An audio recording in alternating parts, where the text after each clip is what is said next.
প্রিয় শিক্ষার্থীরা, তোমাদেরকে স্বাগতম। আশা করছি এই করোনা পরিস্থিতির মধ্যে তোমরা বাসায় ভালোই আছো। যাই হোক, বিগত 4 মাস থেকে স্কুল বন্ধ থাকায় তোমাদের শিক্ষা ব্যবস্থা যথেষ্ট পেছনে চলে গেছে।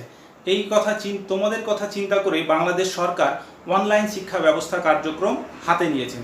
এরই ধারাবাহিকতায় আমি মোহাম্মদ আব্দুল বারী, ভৌত বিজ্ঞান, রাজশাহী বহুমুখী বালিকা উচ্চ বিদ্যালয়ের শিক্ষক, এখন তোমাদের 10ম শ্রেণীর পদার্থবিজ্ঞানের ক্লাস নিব।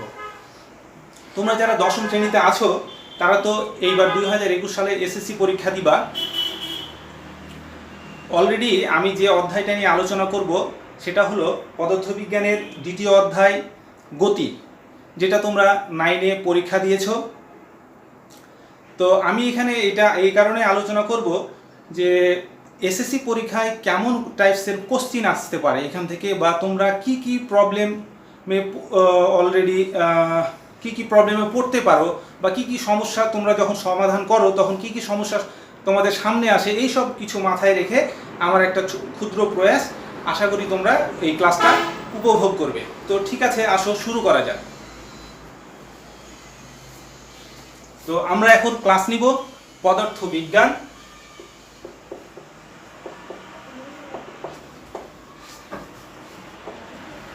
অধ্যায় নাম্বার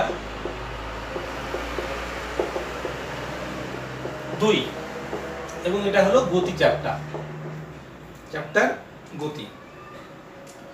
তো এই গতি অধ্যায়ের মেন আলোচনা হলো 4টা গতির সূত্র নিয়ে। তো এই গতির সূত্র 4টা আমরা লিখি, তোমরা এটা জানো, আমি জাস্ট রিপিট করছি, তোমরা দেখো। প্রথম সূত্র হলো v = u + at। দ্বিতীয় সূত্র s = v/t।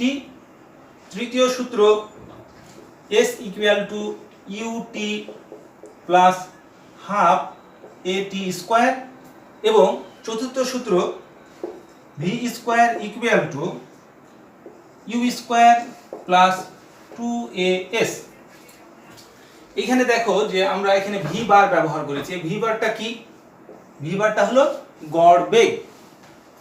তো কি এভাবে v বার = আমরা লিখব u + v/2, অর্থাৎ এই যে s এর জায়গায় আমরা u + v/2 ব্যবহার করতে পারি। এখানে দেখো যে প্রতিটা সূত্রে শুধুমাত্র এই দ্বিতীয় নাম্বার সূত্র বাদ দিলে প্রথম সূত্রে a আছে, তৃতীয় সূত্রে a আছে এবং চতুর্থ সূত্রে a আছে। এই a কে বলা হয় ত্বরণ, এবং এই a ত্বরণ আবার দুই রকমের হচ্ছে, একটা হলো সমত্বরণ আর একটা হলো অসমত্বরণ। এইখানে আমরা যে ত্বরণগুলো নিয়ে আলোচনা করব সেই প্রতিটাই এখানে ত্বরণ হলো সমত্বরণ।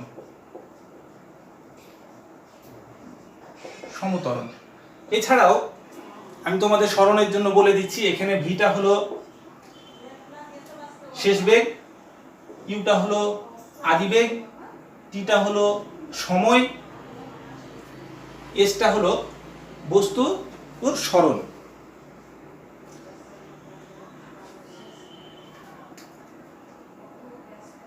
তো এই 4টা সূত্র মধ্য থেকে আমরা 1 নাম্বার সূত্র, 3 নাম্বার সূত্র এবং এই 4 নাম্বার সূত্র দিয়ে আমরা পড়ন্ত বস্তুর সূত্র তৈরি করব। তো পড়ন্ত বস্তুর ক্ষেত্রে দুই ধরনের সূত্র তৈরি করব, তোমরা লক্ষ্য করো। একটা হলো বস্তু যখন উপর হতে নিচে পড়বে তখন কি হবে সূত্রগুলো? তখন আমরা জাস্ট এই a এর জায়গায় ব্যবহার করব +g। তাহলে সূত্রটা কি হবে? 1 নম্বর সূত্রটা দেখো, হবে v = u + gt। 3 নম্বর যে সূত্র সেটা হবে s = ut + ½ gt²। এবং 4 নম্বর যে সূত্র সেটা হবে v² = u² + 2as। তোমাদের বলে রাখি তোমাদের সুবিধার জন্য যে যেহেতু এটা অনলাইন ক্লাস এবং এর সময়সীমা কম, এই কারণে আমি হয়তো একটু দ্রুত বলবো। তোমাদের যদি সমস্যা হয় তাহলে ভিডিওটা আবার ব্যাক করে গিয়ে যে জায়গাগুলো আমি ফার্স্ট গেছি ওইটা আরেকবার শুনবা, তাহলে তোমাদের সমস্যাটা দূর হয়ে যাবে যেটা তোমরা বুঝতে পারছো না। ঠিক আছে, এরপরে আরেকটা হবে, যখন আমি বস্তুকে উপরের দিকে নিক্ষেপ করা হবে,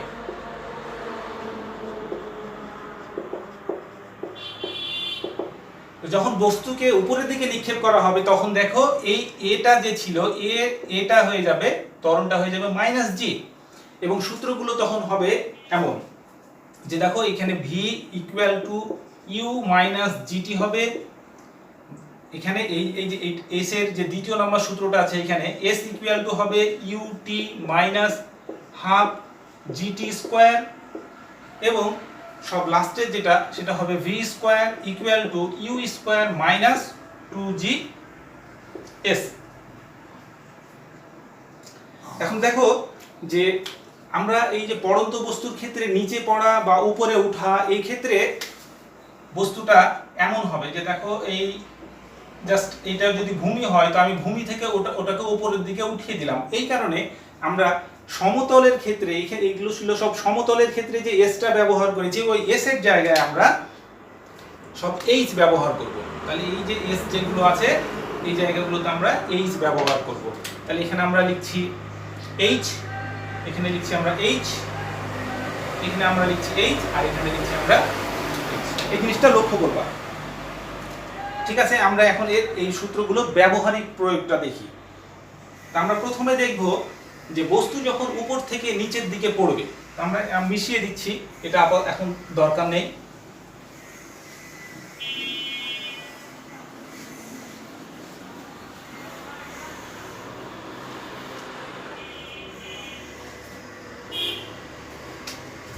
দেখো আমরা একটা উদাহরণ বলছি যে এইটা হলো ভূমি। এখন বস্তুটাকে আমি ভূমি থেকে 120 মিটার উপরে রেখেছি এ বিন্দুতে।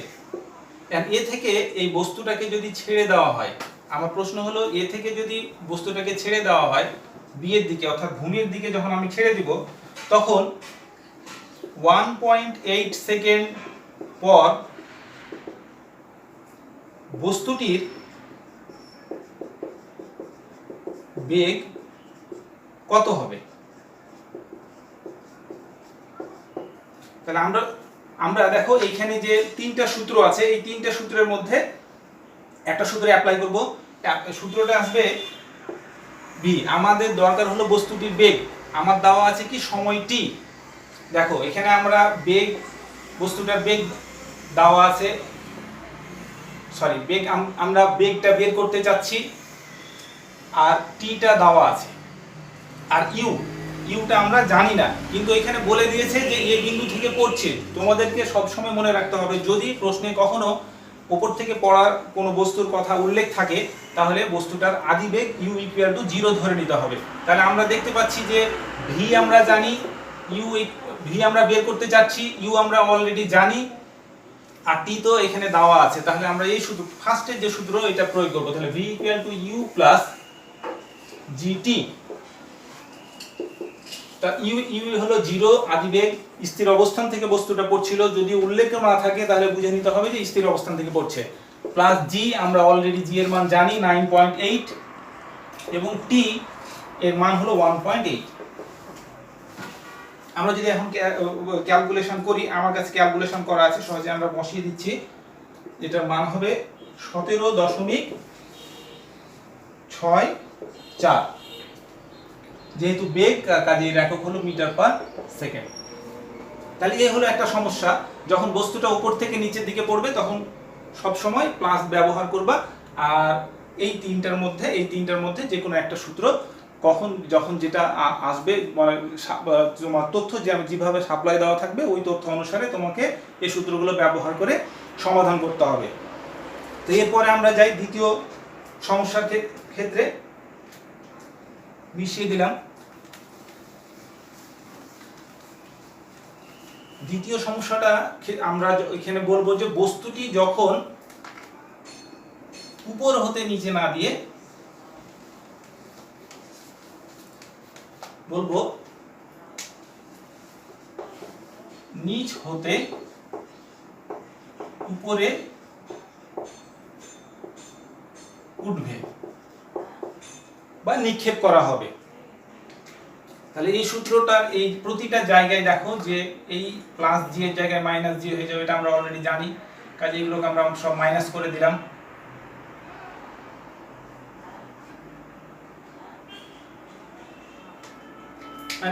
তাহলে এখন আমার যেটা প্রশ্ন সেটা হলো যে 10 মিটার পার সেকেন্ড বেগে একটি বস্তুকে ভূমি থেকে উপরের দিকে যদি নিক্ষেপ করা হয়, বেগে উপরের দিকে নিক্ষেপ করা হয়, তবে বস্তুটি মানে সেটি 1 নম্বর প্রশ্ন কত উপরে উঠবে, কত উপরে উঠবে। 2 নম্বর প্রশ্ন, এগুলো তোমরা খাতায় লিখে রাখবা, আমি মিশিয়ে দেব কিছুক্ষণ পরে, কত সময় লাগবে, অর্থাৎ ওই উপরে যে উঠবে সেটা কত সময় লাগবে। আর 3 নম্বর যে প্রশ্ন এখান থেকে বোঝার আছে সেটা হলো কতক্ষণ শূন্যে থাকবে, মানে বস্তুটাকে যে উপরের দিকে ছুঁড়ে মারা হচ্ছে সেটা কতক্ষণ শূন্যে থাকবে। তা আমি এখানে লিখে দিচ্ছি, তারপর বুঝাচ্ছি।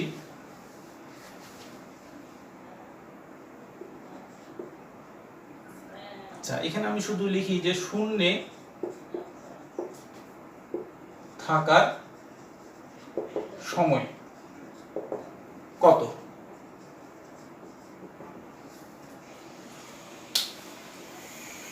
তো ঠিক আছে, তা আমরা প্রশ্নগুলো মিশিয়ে দিয়ে সমাধান নিয়ে আসি।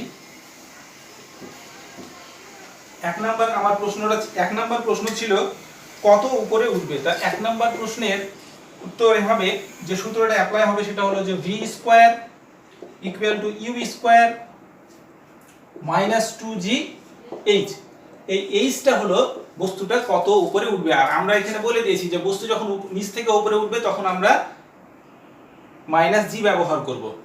আমরা এই এইচটা পেতে চাই। এই ক্ষেত্রে আদিবেগ ইউ 10 মিটার পার সেকেন্ড, যেটা আমি অলরেডি লিখেছিলাম ওটা দেওয়া আছে। আর আরেকটা জিনিস এখান থেকে বুঝে নাও যে যখন আমি এই ভূমি থেকে বস্তুটাকে উপরের দিকে উঠাবো তখন আদিবেগ তো একটা আদিবেগে নিক্ষেপ করেছি, জাস্ট যখন সর্বোচ্চ উপরে সে চলে গেল তখন কিন্তু সেখানে গিয়ে ওর শেষ বেগ v ইকুয়াল টু 0 হয়ে গেছে, 0 মিটার পার সেকেন্ড হয়ে গেছে। কেন? যদি 0 মিটার পার সেকেন্ড না হতো তাহলে কিন্তু সে আরো উপরে উঠতো। যেহেতু 0 হয়ে গেছে কাজে সে আরো উপরে উঠবে না। তাহলে এখন আমরা এটা বানাই যে এখানে v এর মান 0 বসালাম, ইকুয়াল টু v এর মান হলো 10 square minus 2 into 9.8 into h। আমরা যদি এটাকে এখন বানাই তাহলে দেখো যে এদিকে নিয়ে আসলাম 2 into 9.8 into h equal to 10 square, বা h ইকুয়াল টু 100 ভাগ 2 ইন্টু 9.8। এখন যদি কাটাকাটি করলে তোমার অ্যান্সার আসবে 5.102 মিটার, অর্থাৎ বস্তুটা সর্বোচ্চ 5.102 মিটার উপরে উঠবে। এটা হলো প্রথম কোশ্চেনের অ্যান্সার। এবার 2 নম্বর কোশ্চেনে আমরা যাই। 2 নম্বর কোশ্চেনটা ছিল যে কত সময় লাগবে, অর্থাৎ এই যে বস্তুটা যে নিচে ছিল একে যে উপরে উঠালাম, সর্বোচ্চ উপরে যে গেছে সে এই যেতে তার কত সময় লেগেছে, অর্থাৎ টি এর মানটা কত, এটা আমরা জানতে চাচ্ছি। তাহলে এই ক্ষেত্রে আমরা এই সূত্রটা প্রয়োগ করব 2 নম্বরের জন্য। দেখো যে আমরা সূত্র প্রয়োগ করব v equal to u minus gt। আমরা অলরেডি বুঝে গেছি যে সর্বোচ্চ উপরে গেলে ভি এর মান 0 হয়, কাজে এটা 0।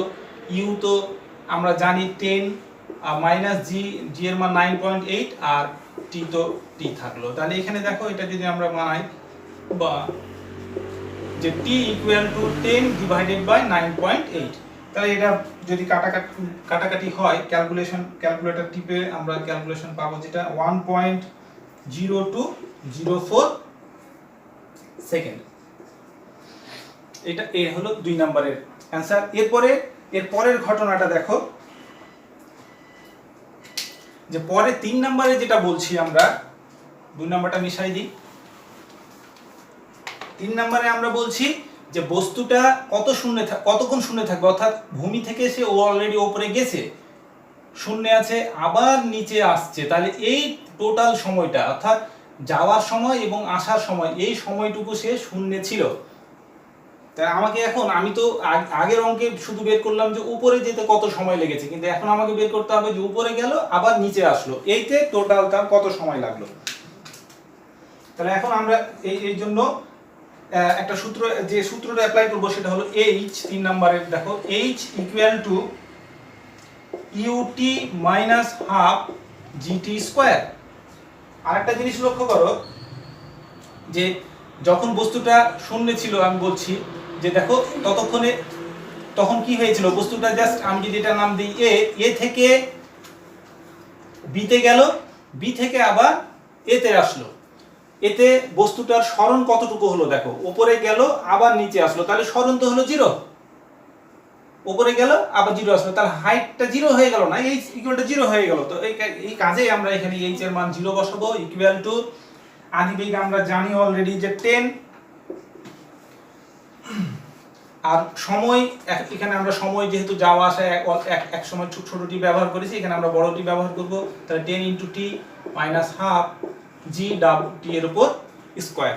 এখন একটা টি আমি যদি ক্যান্সেল করে দিই, অর্থাৎ টি নট ইকুয়াল টু 0, তাহলে 0 ইকুয়াল টু হবে 10 minus half into 9.8 into T, বা এগুলো তো বা হবে, বা half into 9.8 into T equal to 10, বা T equal to 10 into 2 divided by 9.8। তাহলে এটা যদি ক্যালকুলেশন করা হয়, ক্যালকুলেশন করার পরে ক্যালকুলেটর টিপে আমার কাছে যেটা আসছে সেটা হলো 2.0408 সেকেন্ড। তো মজার বিষয় দেখো যে আগের অঙ্কে যেটা আমার মান এসেছিল সেটা হলো জাস্ট উপরে উঠতে 1.0204, তাহলে আগের জাস্ট উপরে উঠতে যে সময়টা লেগেছিল তার চাইতে দ্বিগুণ সময় আমার লেগেছে যাওয়া আসা, এই মোট তার দ্বিগুণ সময় সে শূন্যে ছিল।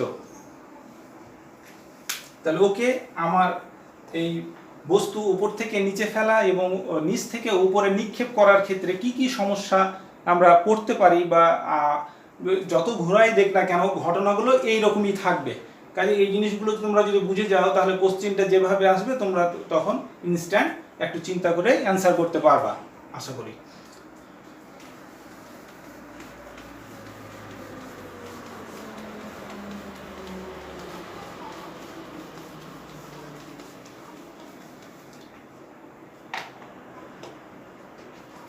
এখন আমরা একটা সমস্যা নিয়ে আলোচনা করব। এটা দেখো সমস্যাটা আমি লিখছি যে 44.1 মিটার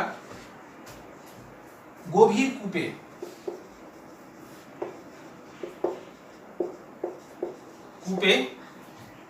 পাথর নিক্ষেপ করা হলো।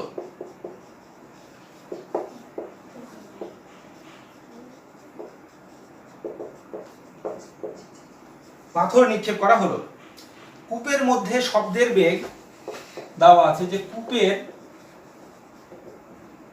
মধ্যে শব্দের বেগ 340 মিটার পার সেকেন্ড। এখন উপর থেকে যদি শব্দ শুনতে হয়, তাহলে উপর হতে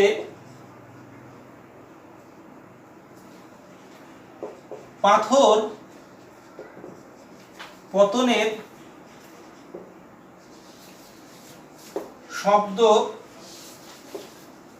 শুনতে কত সময় লাগবে, এটা হলো প্রশ্ন। তাহলে এখানে দেখো যে 44.1 মিটার গভীর কূপে পাথর নিক্ষেপ করা হলো। কূপের মধ্যে শব্দের বেগ হলো, শব্দের অর্থাৎ ওখানে বায়ু আছে, যে ওই বায়ুতে শব্দের বেগ হলো 340 মিটার পার সেকেন্ড। উপর হতে পাথর পতনের শব্দ শুনতে কত সময় লাগবে। এখানে দুইটা ঘটনা হবে, আমি এই জায়গায় বোঝাচ্ছি। দেখো এটা হলো কূপ, তাহলে কূপের মধ্যে আমি যদি ঢিলটা ছুড়ে দেই, তাহলে এক কূপের পানিতে গিয়ে ঢিলটা গিয়ে পড়ছে, তাহলে এর সময় লাগছে t1। পরে আবার এই শব্দটা যে পানিতে পড়লো, এই পানিতে পড়ার পরে যে শব্দটা তৈরি হলো, এই শব্দটা আবার উপরের দিকে যাচ্ছে, এই যেতে আবার তার সময় লাগছে t2। আমাকে এই t1 এবং t2 এর যোগফলটা বের করতে হবে, অর্থাৎ t1 প্লাস t2 এই সময়টা আমাকে বের করতে হবে। আমরা এখন বের করি, আমরা বের করছি, তোমরা এটা লিখে নিও। তাহলে আমাদের প্রথম যে কাজটা আমরা বলবো যে পাথর পতনের সময়। তাহলে আমরা প্রথমে বের করছি যে পাথর পতনের সময়। আমরা এটা পাথর পতনের সময়কে t1 ধরে নিলাম। তাহলে আমরা সূত্র প্রয়োগ করব, h ইকুয়াল টু ut। দেখো উপর থেকে নিচে পড়ছে, তাহলে অবশ্যই আমরা প্লাস জি ব্যবহার করব, প্লাস হাফ জি t1 স্কয়ার। এখন আমরা আগে আমরা ওটা দেখেছিলাম যে যখনই উপর থেকে কোনো কিছু পড়বে তখন ওটাকে আমরা স্থির ধরে নিব, অর্থাৎ ওর আদিবেগ 0। তাহলে এখানে আমরা আদিবেগ জাস্ট 0 হয়ে গেল, u0 মানে টোটাল গুণফলটাই 0। h এর মান দেওয়া আছে 44.1 যোগ হাফ জি এর মান আমরা জানি 9.8 এবং t1 স্কয়ার। তাহলে এখন আমরা এটা যদি পক্ষ পরিবর্তন করি, তাহলে half 9.8 into t1 square equal to 44.1 বা t1 স্কয়ার ইকুয়াল টু 44.1 গুণিত 2 ডিভাইডেড বাই 9.8। এরপরে যাই, তাহলে আমরা এখানে যেটা আমরা পাবো যে t1 equal to root over 44.1 গুণিত 2 ডিভাইডেড বাই 9.8 সমান সমান আসবে 3 সেকেন্ড। ক্যালকুলেশন যদি তোমরা করো তাহলে ক্যালকুলেটর টিপলে দেখবা যে ওটা 3 সেকেন্ড আসছে। ঠিক আছে, তাহলে এটা আমরা দেখলাম পাথর পতনের সময়। এখন আমাদের দ্বিতীয় কাজ হলো যে ওই পানিতে যে শব্দটা হলো ওই শব্দটা উপরে আসতে কত সময় লাগে। তো ওইটা আমরা t2 জেনে গেছি যে t2, এখন আমরা সূত্র প্রয়োগ করি।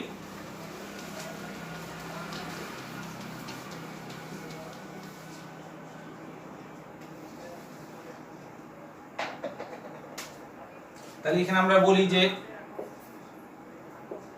পাথর পতনের শব্দ আসতে সময়, এটাকে আমরা t2 বলছি। তাহলে t2 সূত্র আমরা এখানে প্রয়োগ করব, h ইকুয়াল টু vt2। এটা কোথা থেকে আসলো? আমরা জানি যে s ইকুয়াল টু vt, এই সূত্র থেকে। s এর জায়গায় আমরা h ব্যবহার করেছি, কারণ আমরা বলেছি উপর থেকে নিচে বা নিচ থেকে উপরে গেলে আমরা s এর জায়গায় h ব্যবহার করব। আর এখানে যেহেতু বায়ু আছে, আর বায়ুতে শব্দের বেগ বলা হয়েছে 340 মিটার পার সেকেন্ড, এটা সমবেগে চলবে, এই কারণে আমরা সমবেগের সূত্রটা প্রয়োগ করলাম। তাহলে এখানে বা t2 equal to h divided by v।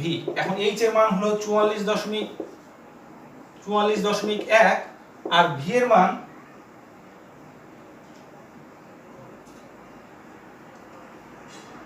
340।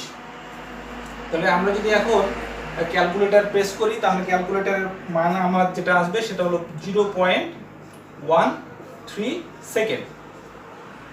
তাহলে আমরা দুটা পেয়ে গেলাম, একটা হলো T1 পেয়ে গেছি আগেই, আর T2 আমরা পেলাম এত, অর্থাৎ ঢিলটা যখন পাথরটা পড়লো তার সময় পেয়েছিলাম 3 সেকেন্ড, শব্দটার উপরে যে আসলো এই সময় পেলাম আমরা 0.13 সেকেন্ড। তাহলে আমার এখন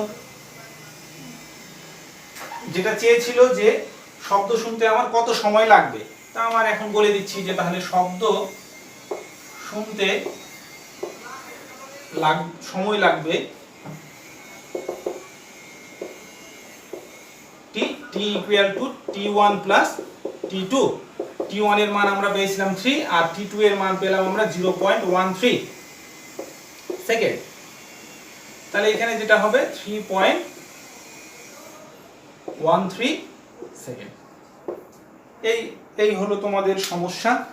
জাস্ট আমরা আজকে যেটা আলোচনা করলাম যে উত্থান এবং পতনে যে সব যে সমস্যাগুলো আমাদের আসতে পারে, বা এই হুবহু এমন না আসলেও এই রকম ঘটনার প্রেক্ষাপট নিয়েই প্রশ্নগুলো হবে।